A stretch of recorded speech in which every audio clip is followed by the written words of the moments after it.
एक दूर दराज सरजमी में एक खूबसूरत बादशाहत थी जहां अमन और जादू बसे हुए थे। इस बादशाहत में एक नरमी मिजाज लड़की रहती थी जिसका नाम सिंड्रेला था। वो अपने दिन सफाई और सख्त मेहनत में गुजारती थी। इसकी सौतेली माँ बहुत सख्त और बेरहम थी। वो अक्सर बगैर किसी वजह के सिंड्रेला को डांटती रहती थी। सौतेली बहनें बिगड़ी हुईं और हुक्म चलाने वाली थीं। वो उसे पूरा दिन काम पर लगाए रखती थीं। लेकिन सिंड्रेला का दिल बहुत नर्म और मेहरबान था। वो परिंदों को दाना डालने और छोटे जानवरों की देखभाल करके दिल को सुकून देती थी। एक दिन बादशाह ने ऐलान किया कि महल में एक शानदार शाही नाच की महफिल होगी। सल्तनत की हर नौजवान लड़की को दावत दी गई। सौतेली बहनें बहुत खुश हो गईं। वो कपड़े आजमाने, मेकअप करने और महफिल की तैयारी में मसरूफ हो गईं। सिंड्रेला भी जाना चाहती थी, मगर उसे पता था कि उसकी सौतेली माँ कभी इजाजत नहीं देगी। उदास और तन्हा सिंड्रेला बाग में जाकर रोने लगी। अचानक हवा में चमकता हुआ जादू फैल गया। इसके सामने एक चमकती हुई मेहरबान परी गॉडमदर जाहिर हुई। परी गॉडमदर ने सिंड्रेला को दिलासा दिया और वादा किया कि वो उसे बॉल में जरूर ले जाएगी। अपनी जादुई छड़ी हिलाने के साथ ही उसने कद्दू को एक खूबसूरत सुनहरी रथ में बदल दिया। छोटे चूहे खूबसूरत सफेद घोड़ों में तब्दील हो गए।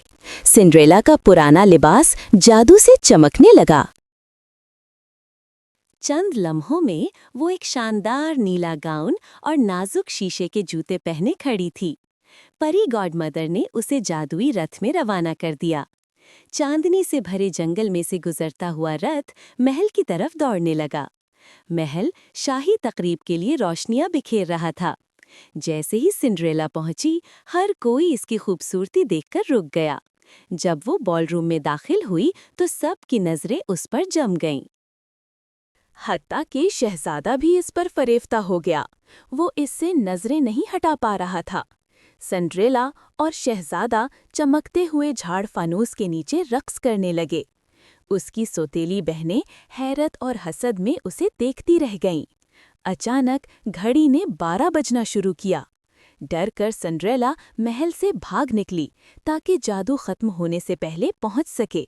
सीढ़ियां उतरते हुए उसका एक शीशे का जूता गिर गया। वो बमुश्किल रथ तक पहुंची जो वापस कद्दू में बदलने लगा था।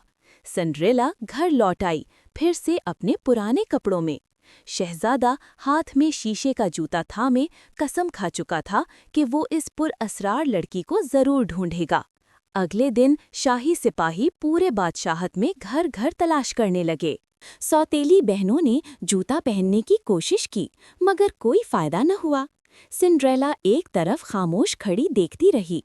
उसकी सौतेली माँ ने उसे जूता आजमाने से रोकने की कोशिश की, लेकिन शाही मुहाफिज ने इसरार किया कि सिंड्रेला भी कोशिश करे।